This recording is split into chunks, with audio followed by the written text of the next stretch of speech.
a white boy crying for help, or a black girl screaming for her life. Elvis Presley had only seconds to decide, and that moment changed American history. They say every generation faces a moment when silence becomes a choice. For Elvis Presley, that moment began one humid afternoon in 1966, a day when two voices cried out for help, one white, one black. The crowd outside the small Mississippi fairground buzzed with music and laugh. Elvis had returned to his hometown stage after months on tour, his heart full of songs and memory. The band tuned up, the spotlight warmed his skin. But beyond the fence, something stirred, not applause but fear. Down the dirt road, a little girl in a torn white dress stumbled into view, her face streaked with dust and tears. Moments later, a young black boy appeared from the opposite side, limping, clutching his arm. Both were shouting, both asking for help. But from two very different corners of the same divided town, the noise of the crowd faded. The band stopped playing. Elvis turned his head slowly, unsure what he was witnessing. His security team moved forward, uncertain who to help first. The air grew thick with tension, the kind that slices through music and memory alike. Someone from the back yelled, "Leave the colored boy to the police." Another voice shouted, "The little girl's hurt, can't you see?" And for one suspended second, the world seemed to wait for Elvis Presley to decide whose pain mattered more. He stepped off the stage. No microphone, no spotlight, just a man and a choice. He walked past the little girl first, gently touching her shoulder, then turned and without hesitation lifted the black boy into his arm. The crowd gasped. You could feel hearts split between admiration and anger. Cameras clicked, whispers turned sharp. "Elvis, what are you doing?" A manager hissed from behind. But Elvis didn't answer. He looked at both children, two faces of the same broken world, and said softly, "No one gets left behind tonight." The boy clung to him, trembling. The girl took his hand. And for the first time that evening, the lights on the stage didn't just shine. They illuminated something far greater than music, a choice that would echo for generations. As he carried them both toward the medic tent, murmurs turned into silence. Some fans lowered their heads. Some turned away. Others, quietly, began to clap, not for the song, but for the man who had just stepped beyond the line that history had drawn. Because that night, Elvis Presley didn't just perform a concert, he performed courage.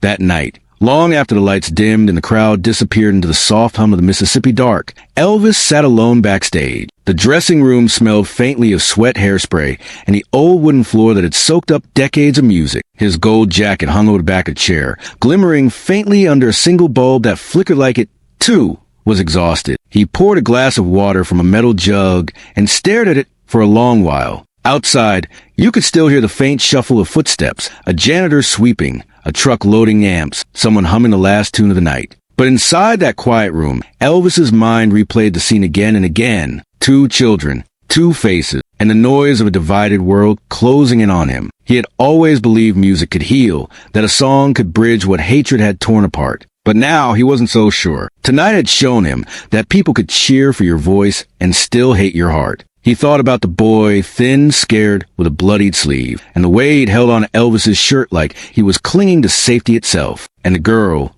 pale, trembling, her ribbon half undone, staring up at him with wide, confused eyes. They didn't understand race. They didn't understand politics. They only understood fear and kindness. And somehow, both had looked to him for help. His manager, Colonel Parker, had said earlier that evening, "You don't mix into small-town trouble, son. You're here to sing, not to save the world." But that sentence sat heavy in his mind, because Elvis never believed that music was separate from the world. Music was the world. He reached for his guitar, the one his mama had given him years ago. The wood was worn smooth from years of touring, the color of honey darkened by time. As he strummed a slow chord, the sound trembled in the still air. That guitar had been with him when he was poor, when he was laughed at, and when he first dreamed of something bigger than the color of his skin or the place he came from. Now, as the notes hung softly in the room, he felt something break open inside him. Not pain exactly, but realization. He wasn't just an entertainer anymore. He was a mirror.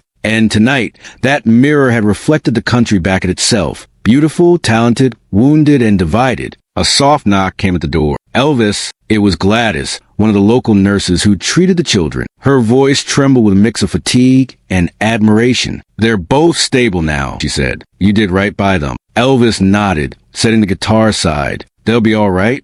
"They will," she smiled faintly, "though I think the town might take a little longer to heal than their wound." That line lingered in the air like the echo of a gospel note. The town might take longer to heal. He stood and walked to the small mirror on the wall. The man looking back wasn't the same boy who once shook his leg nervously at the Louisiana hayride show. His hair was perfect, his face tired, his eyes softer than the world expected. He had everything people dreamed of: fame, fans, fortune. But in that mirror, he saw something deeper: responsibility. He thought of his mama again, how she used to hum church hymns while hanging laundry in the sun, her voice trembling on the word mercy. She always told him, "Son, God doesn't test you when things are hard. He tests you when things are easy, to see if you'll still choose right when you don't have to." Elvis smiled faintly. Maybe tonight was that test. He sat down again, this time pulling a folded piece of paper from his jacket pocket. It was a program from tonight's show, now creased, smudged, and marked by a single drop of water that had blurred the ink near his name. He looked at it as if it were a symbol, fragile, imperfect, yet still holding meaning. He folded it carefully and tucked it back into his jacket. Outside, someone turned off the main light. The fairground slipped into darkness, except for the glowing carnival bulbs in the distance. You could almost hear the hush of the southern wind brushing through the grass. The night felt heavy, like the whole world was thinking. He picked up the phone on the small desk and dialed his manager. "Colonel," he said quietly, "I want tomorrow's show moved to Memphis. But this time, I want the children's choir from Beale Street, both white and black." A pause, then a sharp exhale from the other end. "Elvis, you're walking a fine line. People don't like it when you stir the pot." "I'm not stirring the pot," Elvis replied, voice steady. "I'm just not pretending it doesn't exist." The colonel didn't answer. The line went silent, then clicked off. Elvis set the receiver down gently. He walked toward the stage door, stepping into the cool night air. Crickets sang somewhere in the dark. The carnival rides had stopped spinning, and above him, the stars shone, countless and indifferent, yet somehow watching. He whispered to himself, "If a song can reach one heart, maybe it can reach two." Then he smiled, that same shy, half-boyish smile people loved, and added quietly, "Maybe that's enough to start." He turned back toward the stage, where one of the spotlights still glowed faintly, a single circle of light surrounded by shadows. For a moment, it looked like hope itself, trembling, uncertain, but refusing to go out. And somewhere far off, down that same dirt road, two children slept safely tonight, unaware that they had sparked something far bigger than themselves. Because sometimes history doesn't begin with a revolution. It begins with a decision. And tonight, Elvis Presley had made his. The next morning, Memphis woke to headlines that burned hotter than the southern sun. "Elvis defies tradition, sings with black choir." The newspapers printed it bold, almost like an accusation, not an act of grace. Coffee cups trembled on kitchen tables across America. In small towns, barbers stopped mid-trim to shake their heads. In northern cities, college students pinned the headline to dorm walls as a sign of change. But in the South, in the very land that raised him, some called him a traitor. By noon, the phones at Graceland wouldn't stop ringing. The colonel's voice thundered through the receiver, sharp and impatient. "Elvis, son, you're going to tear your career in half. Sponsors are pulling. Radio's calling.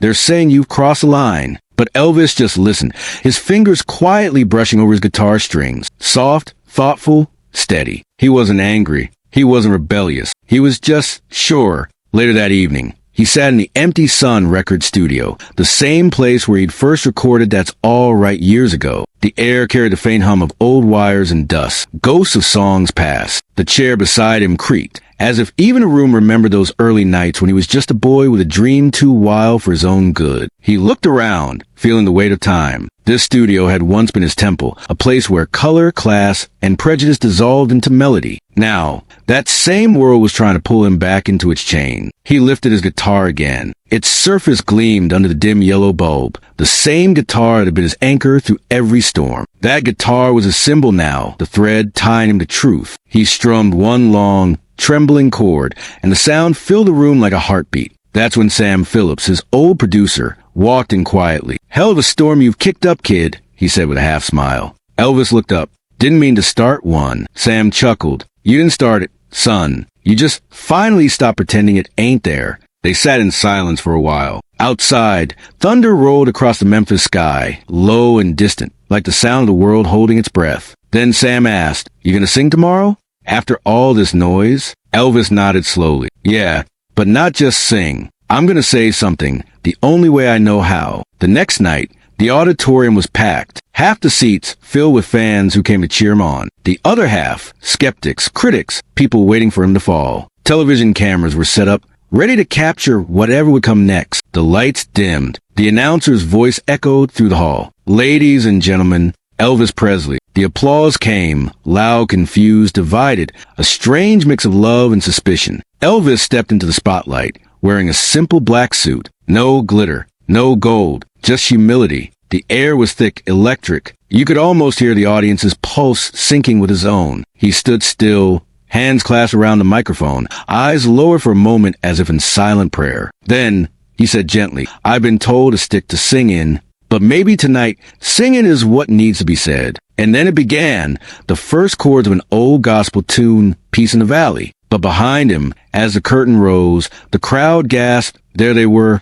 the choir from Beale Street. Children and adults, black and white, standing shoulder to shoulder, some in Sunday clothes, others barefoot, all united by the music. The first notes rang out pure and trembling, then soared higher as the choir joined in. Their voices wrapped around as like sunlight breaking through cloud. And in that moment, something in the crowd shifted. People who came angry sat frozen. People who came divided leaned forward. And when Elvis lifted his hand and sang the line, "There will be peace in the valley for me someday," his voice cracked, not from weakness, but from truth. Somewhere in the balcony, a woman wept silently. An old man removed his hat. And near the stage, a young soldier whispered his girlfriend, "That's the real Elvis." When the song ended, there was no applause, only silence. A silence so deep it became holy. Then slowly one person clapped, then another, and another, until the whole hall erupted, not in wild cheers, but in something cleaner, raw respect. But not everyone was ready to forgive. Outside the venue, protesters waited with signs, shouting that he betrayed the South. A bottle smashed against the wall near his car. Cameras flashed like lightning. Security rushed him through the crowd. But Elvis paused just for a moment and looked back. Among the shouting faces, he saw one that stopped him cold, a man in his 40s, holding a torn sign that read, "Music ain't for mixing." But the man's eyes told a different story, tired, uncertain, almost sorry. Elvis didn't say a word. He simply nodded once, not in anger, but in understanding, because he knew change didn't come from enemies. It came from hearts learning how to listen. As the car pulled away, the rain began to fall, slow at first, then heavy. Drops streaked the windshield, blurring the city lights into streaks of gold and blue. Inside, Elvis sat quietly, one hand resting on his guitar case beside him. And then, almost unconsciously, he whispered to himself, "Peace in the valley someday." Back at Graceland, lightning flashed across the sky, and the house seemed to glow for an instant, like a beacon standing against a storm. He walked inside, drenched, exhausted, but strangely calm. In the hall stood the framed photo of his mama. Her eyes seemed to look right through him, proud yet worried, the way only a mother could. He smiled faintly and whispered, "Don't worry, Mama. I did what you taught me." The thunder outside rolled again, softer now, fading into distance. It wasn't just a storm anymore. It was a cleansing rain. The roar of the audience still echoed faintly in the corridors long after Elvis had left the stage. But backstage, silence ruled. The kind of silence that hummed softly in your ears, like the ocean after a storm. The dressing room light flickered as he stepped inside, the air thick with the smell of sweat, rain, and fading perfume. He loosened his tie and looked in the mirror. His reflection didn't look like the king of rock and roll anymore. It looked like a man who had carried something heavy and left a piece of himself on that stage. On the small wooden table beside him sat a glass of water, untouched, still trembling from when the door had shut. He reached for it slowly, staring at the ripples forming on its surface. That glass, so simple, so still, became a mirror of the night itself. Every ripple was a whisper to the crowd, a voice of judgment, a note of hope. A faint knock on the door. He turned. It was a young girl from the choir, the same one whose hand he'd held before walking on stage. She looked nervous, clutching a small folded paper in her hand. "Mr. Presley," she said softly,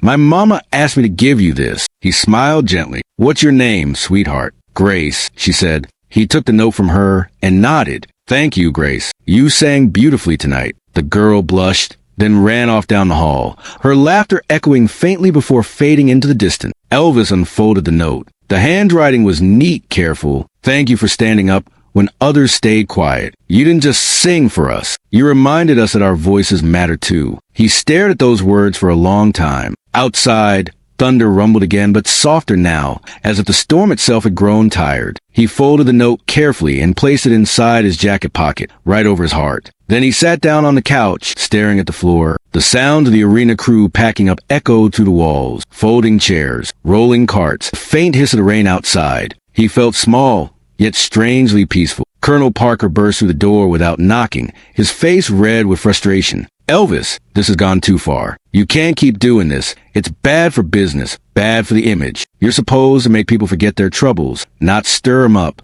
Elvis didn't raise his voice. He just looked at him, tired but calm. Colonel, maybe music ain't supposed to make folks forget. Maybe it's supposed to help and remember what matters. The colonel froze. For the first time in years, he didn't have an answer. He just muttered something under his breath and walked out, the door slamming behind him. The silence returned, deeper than before. Elvis leaned back, closed his eyes, and listened. The faint drip of rain from the roof, the distant echo of a broom sweeping the stage, and beneath it all, the hum of something alive, the kind of quiet that comes only after truth has been spoken aloud. He remembered his mother's voice then, soft, steady, full of faith. She used to tell him, "Son, if you ever get lost out there, just do the thing that would make me proud." And tonight, for the first time in a long while, he felt like he had. A soft creak came from the door again. This time, it was his old friend, Red West, one of the few who'd known him before fame ever came knocking. Red stepped inside quietly, holding 2 cups of coffee. "Figured you could use this," he said. Elvis took it with a grateful nod. "How bad's it look out there?" Red sighed. "You got half the country mad, and the other half crying. So, I'd call that a good night." They both laughed, tired, genuine laughter that came from deep in the chest. Red looked around the room, then said, "You know, I think your mama would have liked that song tonight." Elvis smiled faintly. "Yeah, I think she would have too." A long pause followed, the kind that doesn't need filling. Elvis reached for his guitar resting in the corner and plucked a few soft notes. No melody, no plan, just sound. Each string vibrated like a heartbeat, quiet but certain. Then he began to hum. Not a song for an audience, not for a record, just for himself. It was raw, low, full of ache and peace all at once. Red sat there listening, eyes heavy, until he finally whispered, "You know, not everyone's gonna understand what you did tonight." Elvis looked up and said quietly, "They don't have to. Someday they will." He looked back toward the mirror, the same mirror that reflected every smile, every tear, every mask he'd ever worn. But tonight, he saw something different. Not a performer, not a star, just a man trying to do right in a world that had forgotten how. The rain outside began to slow, tapping gently against the window. He watched the droplets race each other down the glass, like tiny rivers finding their way home. For the first time all night, he felt that peace the song had promised. Not for the crowd, not for the paper, for himself. He whispered to no one in particular, "I don't know if I changed anything tonight, but maybe I changed enough." He stood up, put on his coat, and walked toward the door. Before leaving, he glanced back at the room, the guitar, the mirror, the glass of water still trembling slightly. It all seemed smaller now, but more meaningful. And as he stepped into the hallway, the last echo of the storm faded behind him. Only the quiet hum of distant applause lingered, like a memory refusing to die. The hall was silent, but not peaceful. It was the kind of silence that trembles before thunder. Elvis stood there, his hands clasped behind his back, eyes fixed on a crowd that had once worshipped him. He could feel every heartbeat in the room, and every pair of eyes waiting for him to say something. The white boy, trembling but proud, looked toward Elvis as if begging him to speak. The black girl, strong but scarred, stood behind a police barrier, her hands shaking not from fear, but from years of being unheard. And in that moment, Elvis understood something that not even fame, money, or glory had ever taught him. He realized that both of them, black and white, were crying out for the same thing, to be seen, to be believed, to be free. He took the microphone slowly. The crowd hushed even more. Cameras clicked in the distance. Reporters leaned forward. And Elvis said in a calm, unshaken voice, "You know, people keep asking me which side I'm on. They think the world is just two-colored. But where I come from, pain has no color, and neither does kindness." There was a long, heavy silence. A single tear rolled down the girl's cheek. The boy's lips parted, as if to say thank you, but no sound came out. Elvis continued, his voice breaking just slightly. "When I was a kid, I sang in black churches. I borrowed their rhythms, their soul, their heartbeat. And when I stood on stage, they said I sounded like them. But I never wanted to sound like anyone. I just wanted to sound human." The hall began to murmur, people whispering, some nodding, others shaking their heads. But Elvis wasn't there to please them anymore. He was there to tell the truth. He walked closer to the girl and boy, the cameras following his every step. He looked first at the boy, his voice soft but commanding. "You did what you thought was right. You called for help. not for yourself, but for another human being. Then he turned to the girl. And you stood tall, even when the world told you not to. You didn't need saving. You just needed to be heard. The crowd began to stir, some clapping, others wiping tears. For the first time that night, the barrier between black and white didn't feel like iron. It felt like something that could be broken. Elvis turned back to the microphone. He looked over the audience, an ocean of faces, every one of them holding years of division, misunderstanding, and silence. He took a breath and said,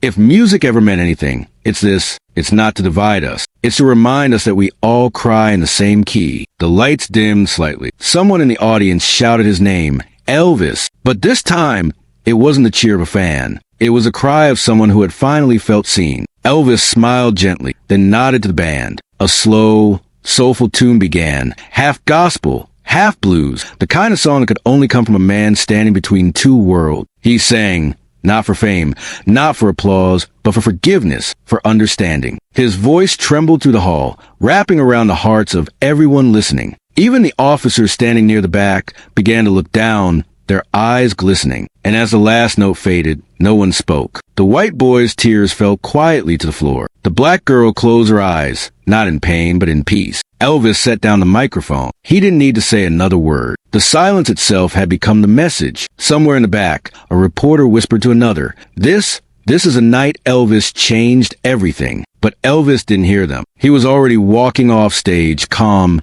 steady, like a man who had finally made peace with the world and with himself.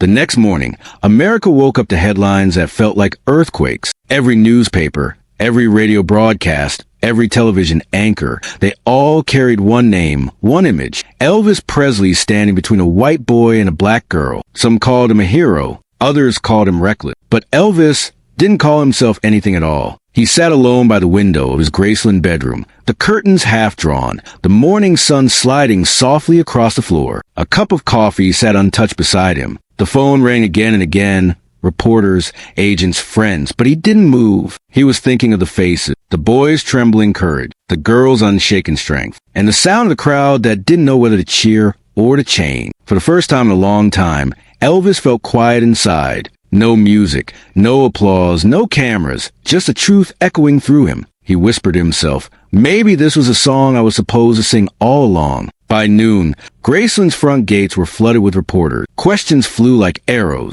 Elvis, are you taking sides? Are you afraid this could end your career? Do you stand with the protests or against them? But Elvis didn't answer. He just raised his hand gently and said, I stand with anyone who's hurting. I stand with love, the kind that doesn't need permission. Those words spread faster than any melody he had ever written. Within hours, they were quoted across America, some in admiration, some in anger. Talk shows debated him. Churches preached about him. And yet, something strange happened. For the first time in decades, people who had never agreed on anything were talking about the same moment. Somewhere in Alabama, a black preacher held up the newspaper and said, See? The boy from Memphis finally remembered where his music came from. And in a small-town diner in Mississippi, an old white man shook his head and said, Maybe he's right. Maybe we've been singing the wrong tune for too long. A week later, Elvis quietly invited the two young people, the white boy and the black girl, to visit Graceland. There were no cameras this time, no stage lights, just three people and a quiet piano in the corner. The boy, still nervous, said softly, Sir, I didn't mean to start all this. I just couldn't watch her get hurt. Elvis nodded slowly. You did what was right, son. The world just doesn't always know how to thank a person for that. Then he turned to the girl. Her eyes were calm now, no longer afraid. She said, They kept saying I should be grateful that you helped, but I wasn't asking to be saved. I just wanted to be heard. Elvis smiled gently, his voice almost a whisper. You were heard, and not just by me. The world heard you. They just don't know it yet. He sat down at the piano, his fingers brushing across the keys. The melody that came out was soft, neither blues nor country, neither black nor white. It was something in between, something that belonged to everyone and no one at the same time. As the music filled the room, the girl closed her eyes and began to hum. The boy sat back, his eyes wide, as if he were witnessing something sacred. Elvis looked up, smiling. Now this is the America I dream of, not divided by color, but joined by sound. That night, alone again, Elvis wrote a letter, not to be sent, not for anyone's eyes but his own. He wrote, Maybe I've been famous too long to remember what silence sounds like. But I heard it that night, between a boy's courage and a girl's dignity. I saw it, the America that could be if we all just listened instead of shouted. He folded the letter, placed it in his Bible, and whispered, "Lord, I hope I did right by them." The next concert came a month later. Fans packed the arena, unsure what to expect. Some feared Elvis would make another statement. Others hoped he would. When the lights dimmed, he walked on stage wearing simple black, no rhinestones, no cape, no spotlight tricks. He looked out at the crowd and said, "Before I sing tonight, I want to tell y'all something. We can't fix the world overnight, but we can start by listening, really listening. That's all I tried to do." And then he sang. Not a hit single, not a crowd pleaser. He sang a gospel hymn from his childhood, "Peace in the Valley." His voice cracked near the end, but nobody cared. Even the people who disagreed with him stood quietly, their hearts remembering what it meant to hope. When the final note faded, Elvis didn't bow. He just placed a hand over his heart, looked upward, and whispered for them. The applause that followed wasn't wild. It was reverent. It wasn't for the king of rock and roll. It was for the man who had dared to remind America of its soul. Years passed. The night when a white boy and a black girl both cried for help became more than just a story. It became a moment carved into the memory of a generation. People didn't talk about it every day, but they remembered, like a photograph tucked into a family Bible, like a song that still played faintly in the back of the mind. Old news footage began resurfacing. That grainy clip of Elvis stepping down from the stage, placing himself between two trembling teenagers. The crowd frozen in disbelief. The silence that followed. And then, that small nod he gave as if to say, "It's okay, I'm here." That moment was replayed in documentaries, taught in classrooms, whispered about in church basements and diner corners. It was more than music. It was conscience. It was courage, wrapped in sequins and humility. One evening, years after Elvis had left the stage forever, a radio host in Memphis dedicated an entire show to the day Elvis chose peace. Callers from across the country phoned in, old men, young musicians, preachers, waitresses. A trembling old voice came through the static. "I was there," the caller said. "I saw with my own eyes. When he stepped forward,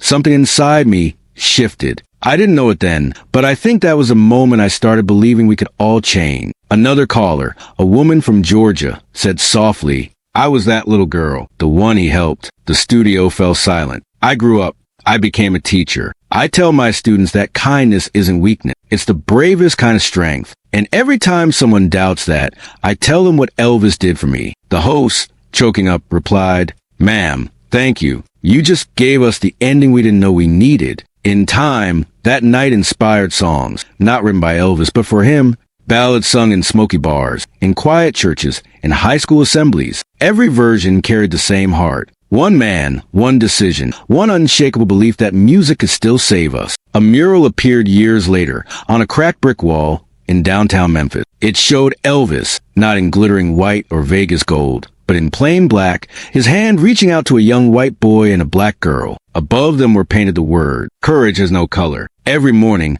locals passed by it on their way to work. Some tipped their hats. Others stopped for a moment and smiled. And though the paint faded with time, the message didn't. At Graceland, one particular tour guide, an elderly man who'd once been part of Elvis's road crew, often paused by a framed newspaper from that night. He'd turn to the group and say, "You know, people talk about his fame, his voice, his hips, but that night, that was Elvis at his truest. He didn't just sing about love, he showed it." Visitors would fall quiet. Some wiped their eyes. Others just looked around, as if realizing for the first time that this wasn't a museum about music. It was a museum about heart. One rainy evening, decades later, that same black girl, now gray-haired, her eyes gentle and wise, visited Graceland again. She stood before Elvis's grave, holding a single white rose. She whispered, "You didn't save me that night, Elvis. You saved a part of the world that still believed people could care." A small crowd nearby, tourists, unaware of who she was, watched her place the flower down and walk away. No one spoke. No one needed to.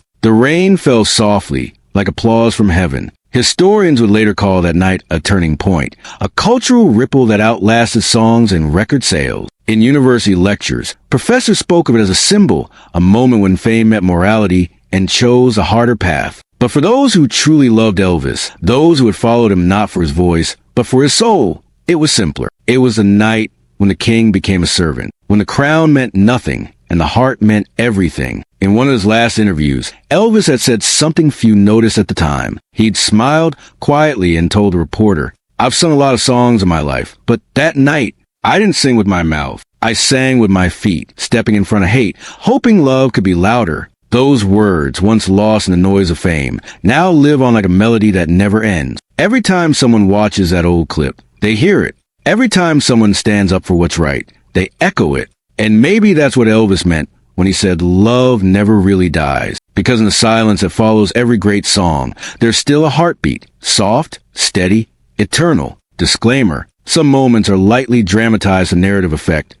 And maybe, just maybe, stories like these remind us that love, music, and memory never fade. If this touched your heart, share it and subscribe for more.